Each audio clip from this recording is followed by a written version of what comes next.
Well, hey everybody. First, I'll start this off with the most basic commentary. Number one, everything I'm about to say can be proven. Number two, I am definitely already talking to lawyers about getting what's mine from this situation.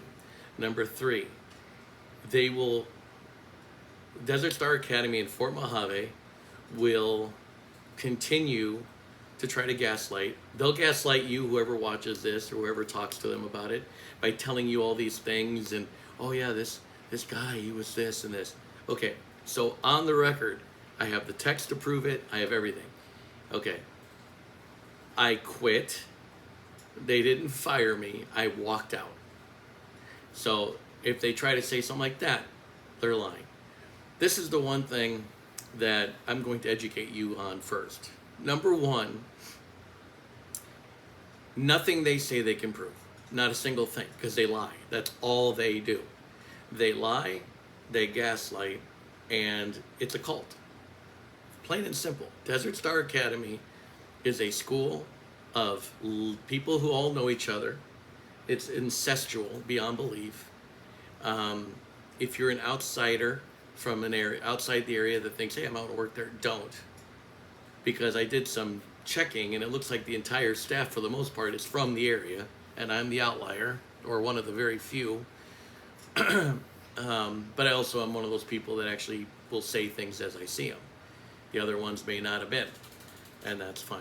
But so this will take a few minutes, a little bit, but this needs to be understood. And this is really not like I just talked to some local media because I think people need to know. But this is not just a Desert Star Academy in Fort Mohave kind of thing. This is epidemic. I'm also a journalist. I'm a good one. And I've worked on stories regarding, people who have, I guess you would say, essentially done some bad things. And I have done stories on those kind of things. And the modern boss is the worst in the world, in the country's history. They have, and unfortunately for people that are probably watching this, you don't know how you're protected. You really don't. You don't know how things go. You don't know how to protect yourself against these idiots. Sure, we live in at-will states, but there are things they still can't do. The one thing they do a lot of, which won't be applicable here, but they will lie about stuff to keep you from getting unemployment. They will fabricate stories about why you were fired when it was no cause, but then they'll change it.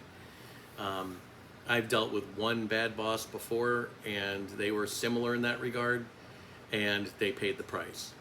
These people should pay the price as well. They're disgusting. They do not belong anywhere around kids because they're not role models. And on that note, I'm going to start this process. So let me give you the good thing, I guess, is that it's only been 10 weeks. So, but it's been a very long ass 10 weeks.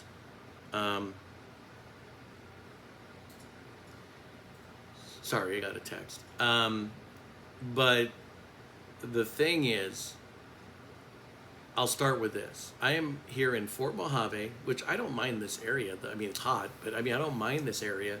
Most of the people I've run into are really great. But I relocated from an area that had a lot more opportunities for me to come here for a job that I found out pretty much didn't exist. I was lied to come here on multiple occasions. And by the time I had already signed the contract and already had relinquished my lease, I had nowhere else to go. So I came here hoping it would work out. But I was, to do a little bit of a backtrack, the last couple of years I have assisted or consulted with junior college basketball teams. I had a long history of college and high school basketball coaching before that, and I was also coaching, I coached some volleyball in college, and I coached tennis for quite a bit, and I had just coached a team in the last spring. I left that program. I turned down a opportunity to work as a top assistant at a 6A school in the Phoenix metro area, like in the outliers. Or I could have just went back to the Midwest and started working with a JUCO for this job. This job, I was told, was for a new high school with a new athletic program. I thought at first it was destiny because I found this by accident.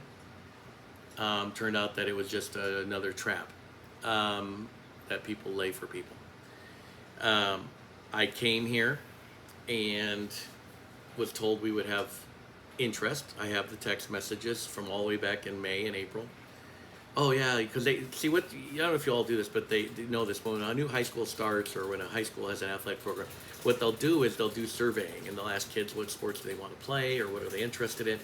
Well, now granted, our enrollment's small. We had pretty much like 90 projected kids, but I've worked at schools with 70, and I had basketball teams of 10, 12 players. They were telling me in text, Mr. Clark, football coach, that should tell you everything you need to know going forward. Because a lot of them are just entitled sissies, I'll tell you what. But he was telling me that that they have the team, they're building an athletic program, they have all these sports, and girls basketball, there was a interest, not a ton, but there was going to be maybe 10, maybe 8 kids interested, at the least 8, but they thought maybe 10, maybe more, you never know. And I was like, okay, that's, I can work with that. And then you have a big middle school, kids are coming up, so you'd be fine. There'll be more transfers, blah, blah, blah, blah, blah, blah, blah, blah, blah. Okay. So I go, sure, sounds good. I then also offer to assist in volleyball because I thought it'd be a nice way to transition into basketball, get to know some kids, maybe recruit a couple extras, whatever. And I was also leaving behind certain academic, financial opportunities. Tucson, much bigger city, a lot of things I could do, more opportunities for stories I can write, because I'm a freelancer. And I asked if there was any possibility for some part-time employment on campus, a CTE type of job. And I was told, well, we're not making any promises, but it looks really good that you could possibly do this, this, or this. I could have maybe taught a yearbook class or a newspaper class, maybe that. Middle school, high school, maybe. I couldn't do it all day because I have my other jobs, or I could be a para, okay? Well, as soon as I signed the contracts and everything else, and I got closer to moving here, it suddenly became, there's nothing. Well, now I'm screwed because I don't have anything else besides a stipend, and it's not cool. It's not. And so I'm like, okay, but I'll make it work, and I did. I did for a minute. So I come here, also being told that we would have a gym ready by July 28th. I ended up becoming the volleyball coach because the original hire flaked out. So I had to double time and get ready for that as well, which, I hadn't done it in forever, but I still have a feel for it. And I got here, and within a few weeks before I got here, suddenly it was like, oh, we don't have a gym till August 16th. Okay, whatever. And I just dealt with it. So I get here, I work it out. Now we live in an area that has, temperatures in 120s, it's like, but we were supposed to practice outside and on concrete, on a court that didn't have the proper dimensions. Volleyball is not a sport that replicates as well in a hard court to hard court situation. Sand volleyball obviously is a different sport. Basketball you can play anywhere. Football you can even play on a grass field. It can translate. Volleyball is very specific to the lines, to the parameters, to the net size, to everything. The background, the ceilings, everything. And where we were at did not have that replication. So I already knew that I was not going to beat them up. I wasn't going to practice them hard in the heat, and I wasn't going to practice stuff that wouldn't translate anyway. Why would they hit on a net that's 6'11"? Why would they serve over a net that's only 15 feet away from it didn't make sense. So we worked on basics that I thought could translate, and I didn't run them a lot because it's 120 degrees. But those poor kids, they would dive on the concrete here and there. It was admirable. But I just tried to preserve their health and their integrity in terms of the sport. And I didn't want, and I felt so bad because the parents kept getting rung around. Excuse me. And it was frustrating because I tried to make the times decent. Every time change we had was not because of me; it was because of the school, because they have no organization. They don't communicate well. They just make decisions. They don't talk to anybody. I mean, they're for a school this small. I mean, they're so draconian. It's ridiculous. So by the time August 16th rolled around, oh, we don't have the gym for another week. Then when that week came by, oh, we don't have it for another week. So then I was like, we need to practice inside, dude. We got a game coming up now. We had 5 weeks to prepare, and now we're down to like 2 weeks. So I got a favor. I got put in the boys club of Bullhead City. We had 3 days that we were scheduled. We got the first 2, girls did okay. Third day, I couldn't get to it because I almost got killed in an accident, which is a very big point. So, I get hit by this idiot, come about 2 feet away from being either brain damaged or dead. The AD was helpful during that time. He was, because I guess we didn't have enough time for me to really find out what an asshole he was. But, and the thing is, or a fake asshole is better. I think that's the better way to word it. And so I just, surviving that. I had a busted rib. I probably, from what it sounds like, I probably came pretty close to breaking a lot more because I was busted up. Couldn't breathe, basically. I had a busted up knee. I have some trauma to the brain in terms of some waters on it now, which causes vision issues at times and headaches. So no, I'm not brain damaged. Nice try. But yeah, I came back in a week. I had Mr. Clark and Miss Montgomery, the owner of the school, send me just some check-ins, and the players, some of them sent me stuff on social media, which was very nice, and some parents. And so they were great. But I came back, and this is something to remember. One of my first concerns was I was despondent because I have a sick mother who seems to have been dying for 3 months, and I pay for everything. So I've been financially hit, and I didn't have money for a new car, so I was despondent. I didn't know what the insurance would pay. It was an old car. And I verbalized that to him. I'm like, I'm really upset because I don't know what I'm going to do. Here's what I get told. Oh, well, Miss Montgomery has a Tahoe, and you have my truck. We'll set you up. And I didn't talk about having a rental yet because I could get a rental, but I only had so much time on it. So they were, oh yeah, we got you covered. Telltale, because it's coming. So I returned to action in a week. I really pretty much, you're supposed to take at least 2 months to really let yourself heal. And I went immediately to coaching volleyball. I just started doing it again. I was very limited. I couldn't do very much, but I was there clapping, telling them what to do, blah, blah, blah, blah, blah. We finally get into the gym without a net on September 3rd. And that was an experience. And we ran into a drama teacher who's a lunatic, terrible at what he does. I've never seen and he's so catered to by Miss Montgomery. I think there's something going on there. I don't know, it's really odd. But we walked into the gym to get some work on the floor, and this drama teacher and his class was running around the floor, and I asked him or basically said, okay, you need to kind of depart. We're in now. It's our time.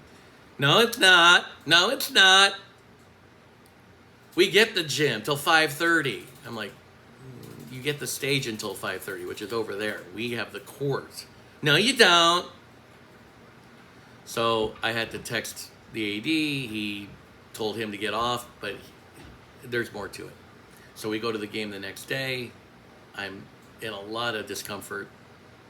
Come back. We played terribly because, it's not their fault. What are they supposed to do? The other team had 40 practices in a gym. We had 1 or 2 with a net. So, yeah. So we basically came back, and that was it. 2 days after my return from the accident, I get called into the office, and I'm being told these things I did. not asked anything, just told. That drama loser, Mr. Michel, who spends more time singing during his auditions than he actually has anyone else sing, which I think is just weird. Okay, insecure much? Need attention much? So, he tells Clark that, oh my God, he walked in and he was yelling at me and he was bossing me around and it was just me. Nobody else was on the floor. This thing is called a cell phone. It has text messages. I have a text message that I sent to the AD that literally said, why is the entire drama class or whatever on our floor and they're not getting off the floor and he's refusing to do it? Why would I refer to the entire drama class if it was just one guy standing there, who, by the way, some of the kids know? So wouldn't they just walk in, hey, what's up, Mr. Michel? And we just start stretching and do our thing. His narrative doesn't even add up. Because why would I say anything about the floor being invaded if it's just you standing there? Makes no sense. And by the way, it came to fruition that he's all about it. And you'll find out. So he lied. I said that was a lie. And I said, did you ask any of the girls? Oh, no, they didn't. Of course they didn't. This is a trend. This is Desert Star. If you're not part of the incestual cult, this is what they do. They will lie and they will double down on the lie. And they'll justify it. And then they told me that on the bus trip, the bus driver, who is one of these guys who really thinks he's special, the only thing special about him is his pug. He's one of those guys. He's been here for, a while and he thinks he's the shit. So Dear Paul told them, which is great, that I took a volleyball bag, like a big canvas bag with 12 volleyballs at the time. We're down to like 7 now because they don't know how to take care of their stuff because they're lunatics at that place. They have no organization. That I took this bag that weighed about, probably if you take 12 balls each, about a pound each, and then the bag's about 8 pounds, it's about 20 pounds. That I threw a bag at him, like on the bus, said, do something with this. The minute they told me that, I yelled out, liar. Their response is, you're being defensive. No, it's called a fact. When you talk shit and I throw it back at you, that's not defensive. If I throw facts at you, that's a fact. When I'm like, oh my God, I didn't do it. What are you talking about? He's wrong. That's defensive. But when they lie about something like that, and you say that's a liar, that's not defensive. I'm going on the offensive, bitch. That's the difference. Okay? And the girls would tell you, and even some parents will tell you, because they knew, even the middle school coach, who's a fucking psycho, they literally said to me that I was being defensive, even though all these people would vouch that I couldn't hold a ball over my head. I couldn't lift anything above my chest without extreme pain. I had a broken rib and a lot of other busted up stuff here. I couldn't even toss a ball during a warm-up. But I took a 20-pound bag and threw it at him. Good try with that one, Paul. I mean, don't ever try to think you're smarter than me. I have multiple doctors that could look at those x-rays and say, what the hell's he talking about? I have multiple witnesses that realized the pain I was in. I tried to stop a ball during a middle school game, which I was sitting on the bench. Keep that in mind. And ball came at us, and I deflected it. I raised my hand up to deflect it because I almost hit one of our girls. And I winced. I was like, oh. And she's like, are you okay? I'm like, yeah, I just forgot that what I am right now, because it hurt just to stop a ball going like 10 miles an hour over my head. It was just a little floater, and it killed me. But I threw a 20-pound bag, right, Paul? Right? Fucking asshole. And they literally told me I have to be better, stop being defensive. I'm like, those are facts. Now, the football coach, Mr. Zach, is actually a decent dude, but he also put an embellishment on my name because he told them that, oh, I had invaded, like the first week I was here, I interrupted practice and I walked onto the field during practice, and like he made it sound like I interrupted a coach's meeting or a player doing a drill. Nope. Parents were there too. They even told me later that no, you didn't do that. He said that I walked out and interrupted everything. Incorrect. I was there just to watch him, say hi because I was supposed to do stats. Another great thing with them too. And he proceeded to tell them all this, and it was actually no, I was standing there as the only non-parent there. I thought it looked weird. So during a water break where all the boys are over here, he's standing over here about 10 yards from me. I just walked out and said, hey, by the way, I'm just Alan. That's why I'm here, if you're wondering who I am. And I shook his hand and said, nice to meet you, and have a great rest of the day. It was like really fast. He wasn't having a meeting. There was no players out there. But hey, facts don't matter. If they want to lie about you, they do. My friend told me that if they are not willing to hear what you have to say, they don't want you. And I'm like, what the fuck did I do? I was only there for 3 weeks, and according to everyone, I was doing great. I had a text message from Clark before the accident, like I said, saying they're doing great. I like your coaching style. Their kids are going to be automatically better, which they were. So what was I doing? Oh, I was calling things out subtly in the beginning. Oh, then I got loud. But this is how this cult rolls. I came back, and I didn't come back to be a hero. I didn't come back for attention or sympathy. But it's amazing how so many people saw me walking around like the walking wounded, and they proceeded to wonder what was wrong. And I said, well, I got in that accident. Oh, what accident? Only 2 teachers on campus knew, because they're related to players and or they were on the football staff. The principals, the AD, and that's it. Nobody else knew but the player, of course the player. Nobody else knew. I mean, I have seen schools post on all their social media when a teacher is entering a dance contest, hey, wish Miss Wiley a good luck. I almost get killed this close to being hit in the head instead of the side by a truck.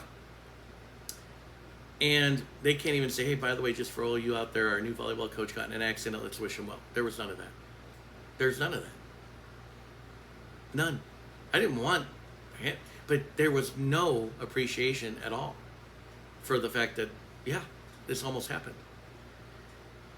It says a lot about them. And then the season starts, and I'm just doing my thing. I'm already feeling extremely isolated. And the one thing I told someone was, I now have a target on my back, which became very prophetic, because they have basically told me anyone can say anything about you and we will believe it. Facts be damned. Facts that I could easily disprove your bullshit with. And I still can't. And they essentially, from that point on, we didn't get a gym until September 10th with a net. We constantly got pushed out of the court for dumb shit things because they don't know what they're doing. They would schedule things and push us out, even though there was a lot of logic to do it other days. They would just do things. Even parents that I talked to did not like how the school lacks communication. They just make decisions. They don't do anything. They don't consult you. They don't talk to the parent. Nothing. They just do whatever they're so draconian. It's hilarious. They really think they're like a private school. They're not. They're a charter school, built by someone who's an ideologue. Who I don't know if even she was that good of a teacher. But the fact is that we were constantly getting kicked in the face, constantly with scheduling, constantly being disrupted. We ended up only with 20 practices in the gym. When I had asked to go to that boys club, I was told no, if we could go back before the first game. And here's the question I have to ask. Where'd the football team practice? They weren't always on our fields outside. They were at the boys club. They were over here. They reserved a field to play games at. So all that, I would say there's at least a dozen times they paid to rent this facility. Why was I told before the game, can we at least go back over there so we can practice on it? Nope. There's a thing called Title IX. Look it up. And I think it should be investigated. Why are they catering to the football team? gee, because we live in America, the sport that nobody around the world thinks is any credible, but you can treat girls like second-class citizens? Who the hell do you think you are? That's a big problem. And I saw that. Then, of course, we got, I mean, the disrespect. We got new volleyballs. Let's just let PE kids, let Durandos just take it. We couldn't lock them up and keep them protected. By the end of the season, we went from 12 to 7, and those 7 were damaged. Then I'm told, oh, we'll use them for PE next year. Oh, that's great, thanks. But, we still could have used good balls. They don't know. There are a bunch of people who don't know what they're doing. They don't know what they're doing. They're unqualified. The athletic director, good gracious. He basically was a failed football coach, came here back to where he coached at River Valley and did some cute things, but basically came here to try to build a program around his kids. Okay? And the thing is that this just became a thing. Now, I was pleased for a while because I thought the middle school coach, Jackie Renfro, was on my side. Well, that changed. And there's a lot of speculation. I can't speak 100% to the fact that it is the fact, but here's what I know. The week of September 27th, I think it is, or September 25th, we had a game that Friday, and they had changed the schedule again. And they were trying to push our varsity back further, and I wasn't going to do it. I mean, the parents, God bless them, they kept getting screwed. So I fought to try to get them to get at least a little earlier time. And my suggestion was, let me warm up the middle school. I mean, I am in charge of the whole damn program, supposedly, even though I don't micromanage, but whatever. And I offered to the middle school coach who does academic advising after school, let me just go warm them up, do a couple things with them, get them lathered up, and then you just take them over and I'm out of your way. She's like, yeah, that'd be a great idea. I said, that would help because then you can get out earlier instead of pushed later, and then we can get started earlier and not be pushed later. So I, with the help of the high school girls, just, their encouragement, they were there encouraging because there were some culture issues with the middle school, a lot of backbiting, a lot of bitchiness. One of them from the AD's daughter, and people had problems with that because they felt that she was getting a lot of preferential playing time and looked the other way kind of treatment because of him.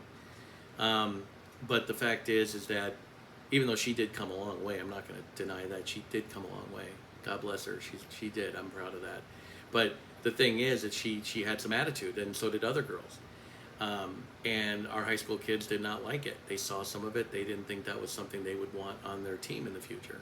So they helped with just encouragement, showing them in examples, and I ran them through drills. Well, the immediate reaction was, wow, they look really good. I mean, they looked better in those drills and stuff than they ever had. They actually were activated. They were involved. They were intense. They got after it. They were really good. High school girls were impressed. The AD saw it. Came in and was like, well, if they've been doing this all year, they've been winning a lot more matches. Yeah, you think? And then they went out that Friday, the 27th, I think it was, or 28th. Maybe it was 28th.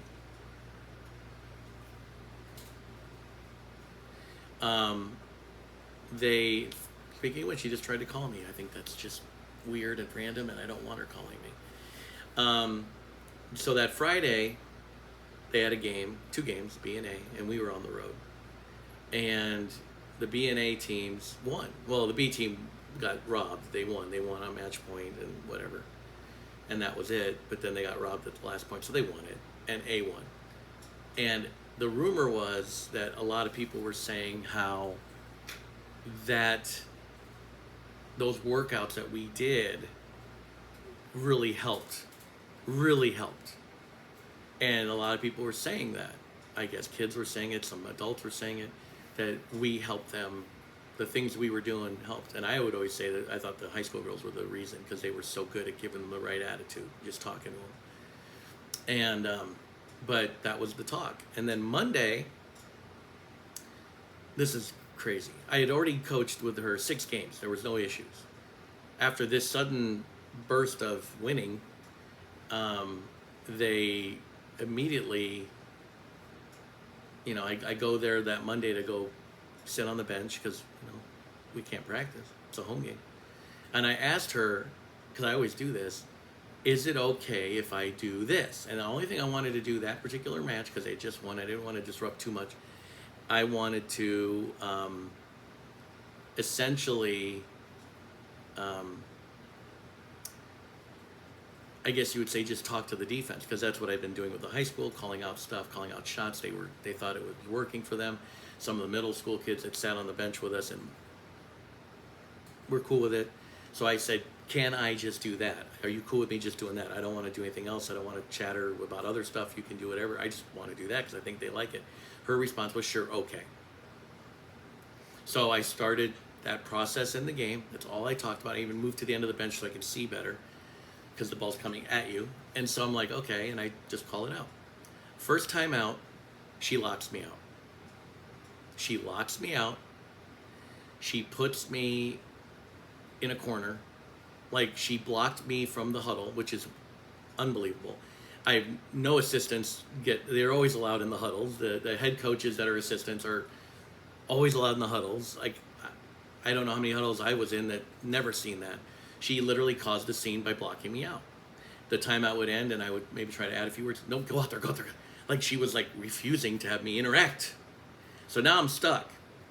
And I'm going, what do I do? Do I leave? Well, that would look weird. Why was I on the B bench and not the A bench? That would look weird. Why are my girls telling us that they wanted to talk to him on the bench about stuff and he wouldn't talk to them? That would look weird. Why isn't he cheering? That would look weird. Like, there was no way I could go from that point. So when I filed the issue with the athletic director, Sissy, and said, what the hell am I, well, did you continue to try to get in the huddle? Well, at that point, I had no other options. What am I supposed to do? I'm in a lose-lose-lose situation because she created it. She created it, not me. She did. And so we have this situation, and last time I checked, we're in this job, which most people in academics and athletics, they don't, not anymore.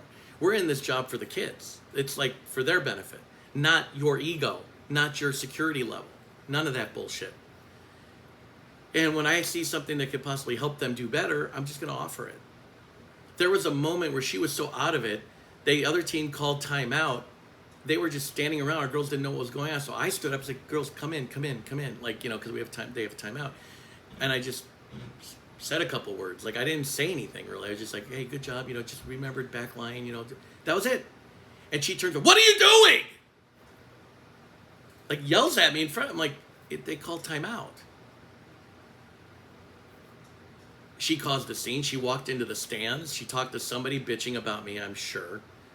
Some parents started to blame me now suddenly for losing the game because I was overbearing. What overbearing? The AD tells me that I should know my boundaries. What boundaries? I asked prior. If she had said, I'd rather just do it myself, I'd feel good about it. Okay, I would have sat with my high school team and cheered them on in the stands. Wouldn't have a problem with that. Not a problem. I told my coach sometimes I wanted a bench on my own. That was when I was an assistant or a JV coach, whatever. It's not a big deal. So why she set me up for that? Why put me in that position? I didn't say anything on the bench that was wrong. I didn't do anything foul. If that were the case, we would have heard about it because kids would say, boy, he was swearing up a storm. He was calling people names. No. Her ego was challenged. I don't have an ego. I don't have that. I'm not that kind of person. She didn't like the fact that people were giving us credit for helping her win. So she didn't want any part of it. Well, then why pull me on the bench? Why say I could be there? She was a lunatic. And so that caused some issues. But I'm lectured again, despite the truth. The AD is like, oh, you got to watch your boundaries. And what? These people were looking for anything they could to say you did something. And this asshole kept saying, yeah, you're creating. No, I'm not creating anything. I put my head down, go to work, go to practice, go home. I don't bother anybody. There's a couple people I would talk to. The school that interrupts every conversation you have. Hell, I was having a meeting, a 10-minute meeting with my girls at the high school to talk about the next day because we weren't going to practice that day. And a guy walks in and he literally says, "Hey, I'm really sorry, but," and he starts talking to the girls like, "Hey, I got something really cool for you."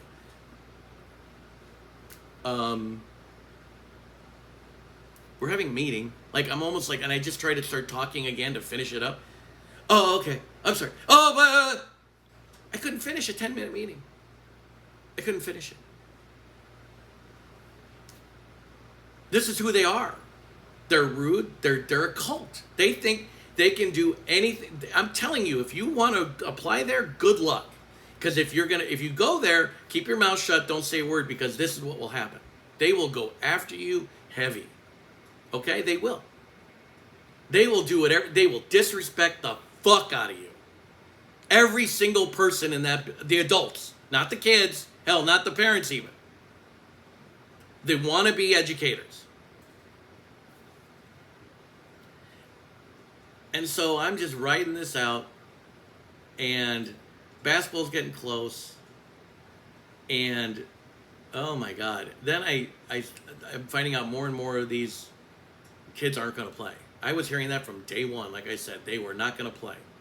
So where was all these 8 to 10 kids that were interested? They weren't there. Now, here's what I'm going to predict. I'm glad I'm putting it on video on this date, on October 25th. They are going to run around busting their ass trying to talk every single kid they can to be on that high school team, because they want to say it was his fault. Nobody wanted to play for him. Bullshit. Then really? Then how come that was never brought up? How come that was... In fact, let me be honest with you. Why did I quit if that would have been the case? Because if you had heard nobody wants to play for you, wouldn't you have fired me? Good try, guys. It's not going to work. If you try it, that'll be slander and you'll be busted. Because you didn't fire me. You had me doing workouts with the middle school because they're the only kids that were showing up for anything. But I was the problem. No, bullshit. Bullshit.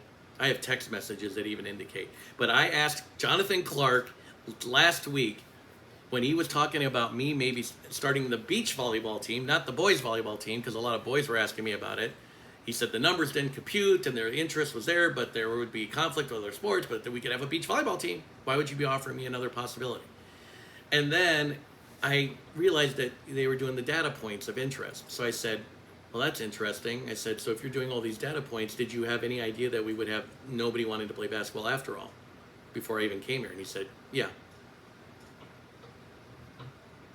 So I lost thousands of dollars, lost employment and employment opportunities to come to a job that didn't exist, because he knew damn well they weren't going to have a high school team. He wanted a guy who knew the sport to come here and coach it, because I told him we'd win state in 5 or 6 years because I know my systems were, and I knew the athleticism was good, and I knew it would translate. So he pretty much said to me, essentially, come coach my kid, because he knew I'm good at it. He knew I knew what I was doing. So he lied to get me here so I'd coach his middle school kid. I went from a college coach to a middle school coach against my expectations. I mean, okay. Wow. So even, that was last Thursday. So after that point, I mean, I'm out. I'm done. Like, this place is a joke. I mean, unless I need to have a week of smoothness or I'm out. Because, I mean, I was even telling people, he's sitting there telling me, you're talking about being here 7 years, it's a slow burn. 7 years? I wasn't going to be here for 7 months, let alone barely 7 weeks. And then this drama teacher hijacks the entire gym for the winter. I wanted to have preseason workouts at least next week to get some extra time in with the middle school at least. Oh no, you can't till 6 because the drama teacher needs the entire gym all to himself. A drama teacher needs a gym. But I thought he was the only one standing in the gym that day. I'm confused. So now, well, you need a whole gym, but you were standing in the gym that day by yourself. You didn't have the whole class running around. No. Nice try, Michelle. Lying sack of shit.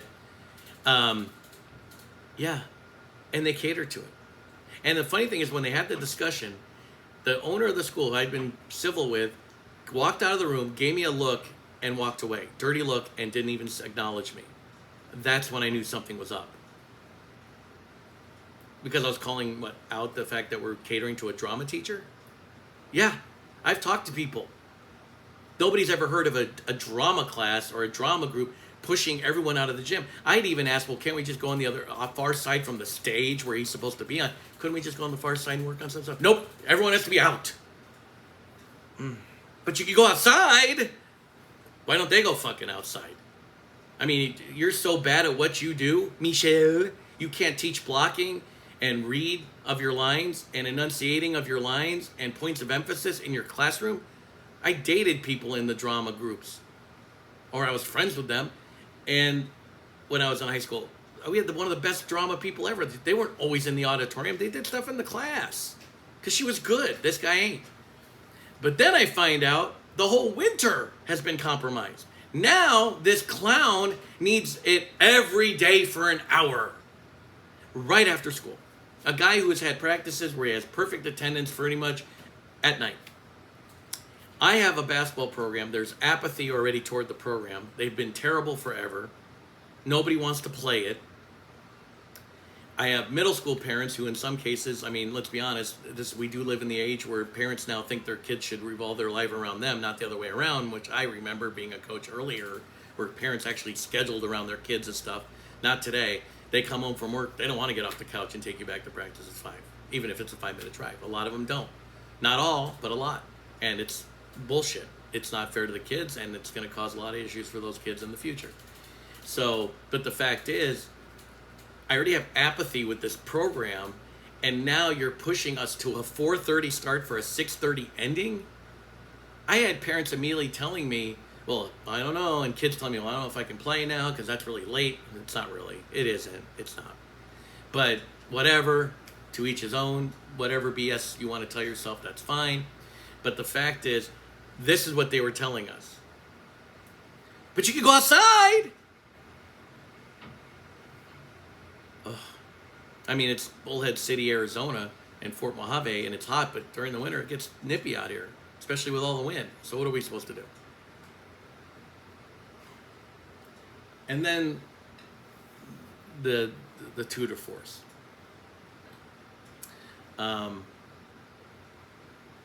You know, I go to this game yesterday on Thursday, October 24th, the last middle school game at home. Now, I'd gone to the game on Tuesday, and I had immediately noticed something weird in the air. A lot of the middle school kids who I had just last week been getting along fine with, joking around, having chats, whatever, fine. Suddenly Tuesday, there's a weirdness. Everyone's acting, not everyone, some of the girls are great, but there's a good large group that are being very rude and cold toward me. We have not interacted. I haven't said a thing about the middle school to anybody. Like zero. It was just Friday, I did a workout with like 6 or 8 of them for basketball, and we were fine. So what's the problem? But I go watch the game, I leave. Thursday rolls around, yesterday. Even the practice I walked in on Wednesday, they were weird toward me. The coach was being a jerk, in a way, very dismissive. Thursday, the game comes. I'm just there to watch it. I'm not even going to ask about no damn bench.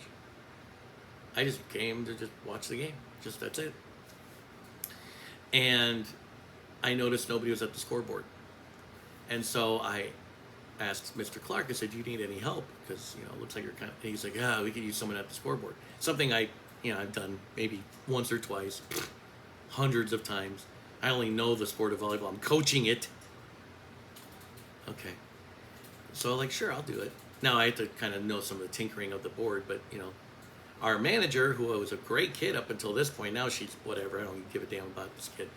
But she was showing me a couple of the buttons. I'm like, oh, okay, cool. And then I got it down. I was fine. During the entire B match, the refs never corrected me, never said anything. I was fine. I was on it. I said nothing during the entire game. Literally. I just sat there and occasionally, okay, good job, but I didn't really say anything. I'm already burnt out on this place, and whatever. And then this manager comes up to me and says, this other girl's going to help. Well, first of all, that doesn't make sense, because the other girl was on the A team. So how the hell is she going to help when she's supposed to be playing? That's number one. Number two, please go ask anybody.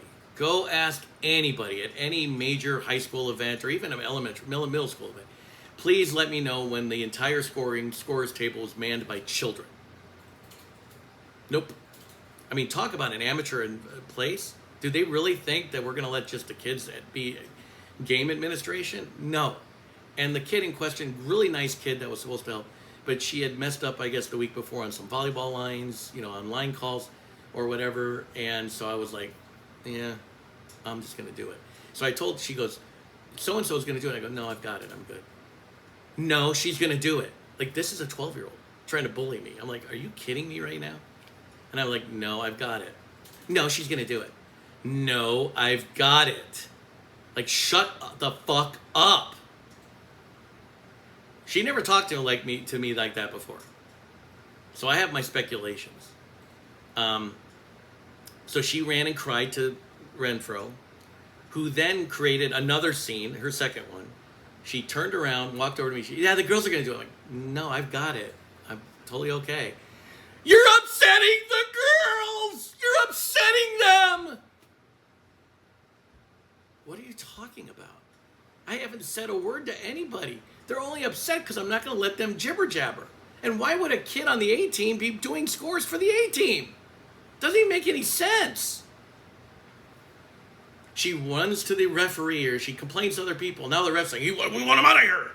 I didn't do anything. I literally was sitting there. Please provide the video. Please provide the audio, you fucking losers. There was nothing of me doing anything. Not a thing. Good luck with that. Then I'm walking over to Clark saying, what is going on with this place? And I texted him. I said, I'm done with this. I mean, I resigned pretty much on the text. But I walked over and what the hell is that? And he's like, yeah, they're going to have someone else do it. I'm like, why? Like, I didn't do anything. What is the... And he's like, she's in charge of game management. No, she's not. Another lie. Coaches do not run game management. The athletic director or the people assigned to it do it. That's why he got me to do the scoreboard. That's why he asked me to do the lineups for the second match. Not her. Because the coach is supposed to be worried about preparing for the match, not game management. Okay? So now suddenly she's in charge, but we're going to put children in front of the scoreboard. Okay. The reach, the lies, the desperation. And that's why I told him to go fuck himself. He's a fucking loser. But that proved my point, because when I said about the target on my back, here's the thing. The target on my back was proven yesterday because they said nothing to her the first time. Not a thing. They never inquired. They never asked. Nothing. They let her pull that bullshit in that game where she phased me out and threw light to me that I did not have coming to me. And then she literally did it again because she felt empowered. She felt she could do it because they said she could, because they didn't tell her what the fuck is wrong with you. That's why adults are no different than kids. If you allow them to continue to do things, they're going to keep doing it. So you wonder why I told somebody that this place is so scary, that I was fearful for my well-being, because they could lie and say a teacher walked into me in a locker room or walked into me in a classroom and I raped her. And I could say, guys, I was in Illinois visiting family. No, you did it. You had a long-distance rape. I mean, this is what they do. All of this can be confirmed. They can't do anything. They can't confirm anything. They are a cult. They are a lying cult with no character. They are the people who said they would help me with a car and then pulled the plug on that. They are the people who said I could possibly have an employment. Oh, they pulled the plug on that. Even 3 weeks ago, hey, we need a classroom filled for a sub. Hey, could you possibly help us for a couple of weeks? Sure, I could use the extra money. Oh, next week. Nah, we got someone else. This is who they are. This is who they are. They're trash. They're a trash organization run by bad people.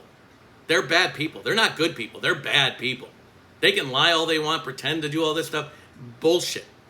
This is who your kids are going to learn from? But you got to wonder why the kids were being so rude to me. Even some of the high school kids were being kind of dismissive of me when I saw them during the picture day. Like, I'm like, one kid threw a uniform at me. It's like, okay. So I'm wondering what because Clark has a big mouth. He talks so much shit. And I know he talks to his family. And I know he talks to his kids. I wouldn't be surprised if I'm going to fire that motherfucker or something like that. And his kid just started talking shit. So why should we listen to this guy? He's going to get canned anyway. Probably. I bet you money. Something was perpetuated from the adult population to the kids. And that's why they started. Because when we left Friday from the bus trip where I was throwing up all over the place. Okay. And that's how I'm going to leave it with this last one.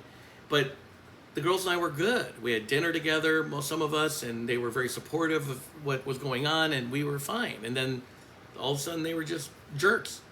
Everyone was jerks suddenly. And nothing happened, like other than me being victimized by a vertigo attack. And that's where I'll leave it on this note. So we go to Somerton, our last game last Friday. I have clinical vertigo, unfortunately. 10 years ago, I had chickenpox invade my ear, and when it did, it disrupted my equilibrium, my vestibular nerve, and I lost about 40% of it. I came very close to being permanently handicapped, but I was fortunate, did physical therapy, I'm okay. But I do have attacks every once in a while, and one of the big ones is when I'm not driving windy roads, up and down, and high speeds or whatever. So this driver, Frank, who's an idiot, and a wannabe macho tough guy, he started driving on that road to Parker, and he essentially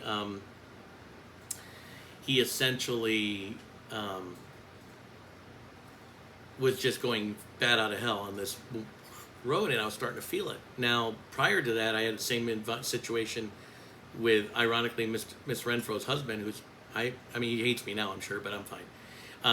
But he was a good guy, and I'm not going to change my story on that. And I told him the same situation. He was awesome. He slowed it down. He took a different route coming home. He was very supportive and very understanding, and I respect him for that. Still will. It's not going to change that. But the funny thing is that this guy, this Frank guy, this macho wannabe tough guy, starts roads and that. He's trying to yell at me about, I can't do this. What do you expect? Oh my God, the road. I'm like, dude, just shut the fuck up and slow down. Just slow down. Now, the girls heard it. Many of them heard it. And so and you understand, when this attack starts to come, you can't control anything. You have to be so still, and you can't let things affect you. And this is the first one I've had in years, because he almost like he was almost going faster after I told him to slow down. And I start throwing up. Well, the girls noticed. I stood straight up, and they were in my seat, and they're like, hey, get him garbage, get him garbage. They knew, because they knew about my condition. I already warned them about it. And so they passed the bucket up, the garbage can. I got the garbage can. I missed. I threw up some of it on myself and whatever, and the poor kids had to deal with that stench. It was a bummer. And they were great, and I even texted out an apology and held it up to them that I'm really sorry, and they were like, don't worry about it. They were more mature than any of the adults on that campus. Or wannabe adults. And we got off, and finally found a place. I cleaned out the garbage bag. I had to buy a shirt that didn't fit just to be presentable. And I took the garbage and the little can, and I washed it out. I can't even walk. It's really hard. I'm walking slow so I don't throw up again. And I will rinse it out, drop it in front of Frank outside the bus, and he turns it upside down to dry out. I'm like, okay. Well, I go back on the bus. He goes to the bathroom. Find out later that he leaves the garbage can, and he doesn't bring it back in. And I tell him that. He goes, why didn't you know what was wrong with you? I went to the bathroom. I went to the bathroom. Yeah, you were the last one on the bus. You should have saw it and brought it in. What the hell are you talking about? You were the last one. You were wanting it to dry out. I could not stand up without basically almost puking, without self-control. Are you kidding me right now? You caused all of this problem, and you're yelling at me because of a garbage can you forgot to pick up? Oh, it gets better. He gets on the bus, and he's like, hey, girls, let's go get some really juicy cheeseburgers and hamburgers. How about a good, thick steak?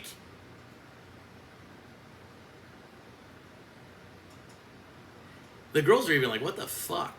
You could tell they were like, dude, you're not funny. And I'm going, if I wasn't in a serious state right now, I'd get up and punch you in the throat. Just telling it like it is. What a tough guy. Talking shit about someone who's literally incapacitated right now. I got 2 more hours to the game, and I got to sit there still as a mouse and do nothing. What a dick. I mean, what a dick. So, and then a couple other times on the way home, he's like, now, coach, are you going to be okay? Because we're going to hit some more. He was like somebody said, he was almost like bullying me. Like, he was trying to make fun of me, and I just like, fuck you, dude. You're a dumbass. If you're a tough guy talking to a guy who any movement can cause him to vomit all over everybody. But hey, you're awesome. Do it when I'm standing straight, bitch. So the fact is, then I saw him on campus like Monday, and he's like, "Are you okay?" I said something to him like, "Yeah, I'm chronic condition." Fuck you, you pussy. Like I was like, "Fuck off." So I wrote Clark an email that I have saved. Thank you. And I asked him, how do you feel about this scenario? Just humor me. There's a scenario where one staff member is ridiculing another staff member's clinical medical condition. How do you feel about that?